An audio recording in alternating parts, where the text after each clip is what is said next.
This is where it's scary. Tell two people, you will always reap more than you sow. Tell two, you will always.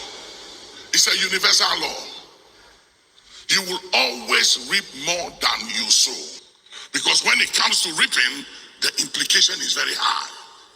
Do you realize that when the kings, presidents, the captains, the vice president, the princes, when they were conspiring to destroy Daniel, their children and their wives were not involved? Hello? Did the Bible state? Did you see them involved? The Bible never talked about the involvement of their wives and their children. But when it came to reaping what they had sown, it affected their wives, their children, and their entire household. Be careful. Be careful. There are a lot of people conspiring against innocent people, using all kinds of means and methods to destroy innocent and good people. Make no mistake, you will not go unpunished. It's just a matter of time. Trust me on this. It's a matter of time. You will not go unpunished. The Bible said, hands join in hands, the wicked shall not go unpunished. I think it's Proverbs 11:21. Yeah, that is it. Read. Though hand join in hand, the wicked shall not go unpunished. Yes, sir. But the seed of the righteous shall be delivered. So there are conspiracies where people come together and they conspire against innocent people. Some of you are dragged into conspiracies of things that have nothing to do with you. You buy into it, you get into it, you are triggered, provoked, poisoned, and you join a coordinated effort to destroy an innocent person out of envy to prove a point. But realize that when it came to the time of reaping, their wives, their children, who were not part of the conspiracy, were brought in and totally annihilated and destroyed. If you love your children, your wife, your husband, and your loved ones, don't get involved in the destruction of others. Don't do it. Don't do it. I went to a funeral yesterday and a party last night, very late. And I told them that everyone is living on a borrowed time. This life you think you have is a borrowed time, and you will account for it. Don't use it to settle scores with others. Don't use it to fight others. It's a distraction. You don't have time.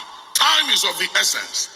Don't use time to be fighting people, being bitter, unforgiving, angry, seeking and looking for ways and means to hurt others. Don't do that.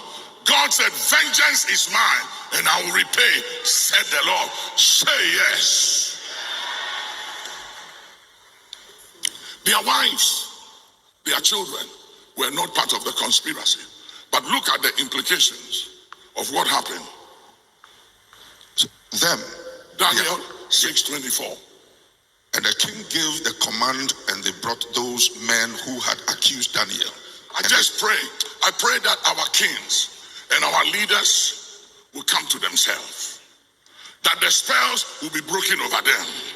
That they will wake up and take action against evil. And our kings and our leaders will not be manipulated and used against their own helpers and deliverance. I'm telling you, by my own experience, if I hadn't learned through things that happened to me over the years in this nation, to verify before I take decisions, I would have been used to destroy so many people and even my own divine helpers. Because sometimes when you hear, and the sad thing is, you are dealing with loyalists, people who you trust, you've been with for many years. It's like Bishop Nyako. I met him at a prayer meeting in 1976, and we've been together since. So it's very easy to trust everything Bishop Nyako tells me. Yeah, he's a very, very faithful man, very trustworthy. But even though he's faithful and trustworthy, according to scripture, I must still verify. I have to verify. Because it's very dangerous when you are a leader and you don't verify and you just take what you are told. Many years ago, there was a gentleman in this church. He went through hell and high water. He was so framed and implicated that when I went to the then president and I said, Mr. President, I know this gentleman, he's innocent. He said, Archbishop, I will advise you to stay out of this issue. The evidence are too overwhelming. The evidence is a very bad case. So I went to the first lady then and I said, Mama, I need your intervention because an innocent man is about to be killed and about to be hung. He said, come back and see me. So she verified. When I went back, he said, Archbishop, we've known you for many years. This thing is very bad. It's very bad.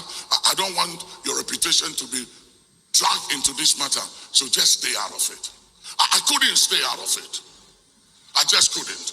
Because I had verified. I've spoken to few people and I've watched the man and I knew that the man was innocent, but the evidence against him was strong. I could not do anything about it. And I went to serious fraud and met the people at serious fraud. And I said, I just came from the castle speaking to the president. I think you people have to be very careful about the charges you brought against this man because this is an innocent man.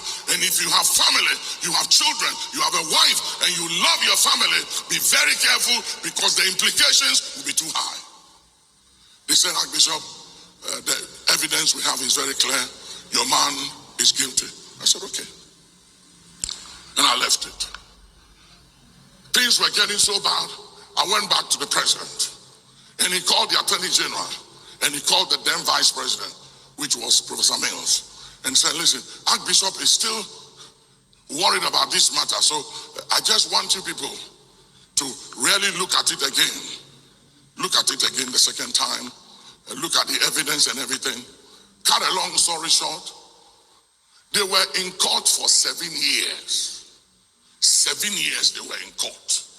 Prosecuted for 7 years. He lost his money, he lost his family, he lost everything. It was very sad and pathetic.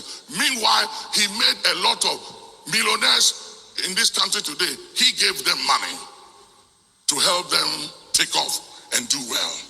Some of them, he will go to their house and the security will tell him, my master say I should tell you he's not there, but he did.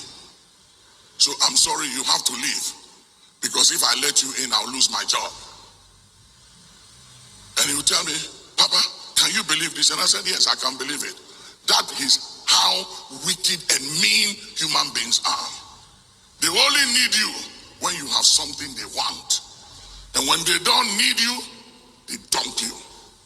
7 years he was in court.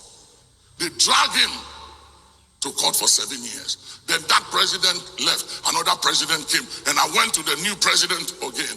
And I said, Mr. President, this thing has been lingering for many years. I am very confident that this guy is innocent. He said, I'm looking into the matter.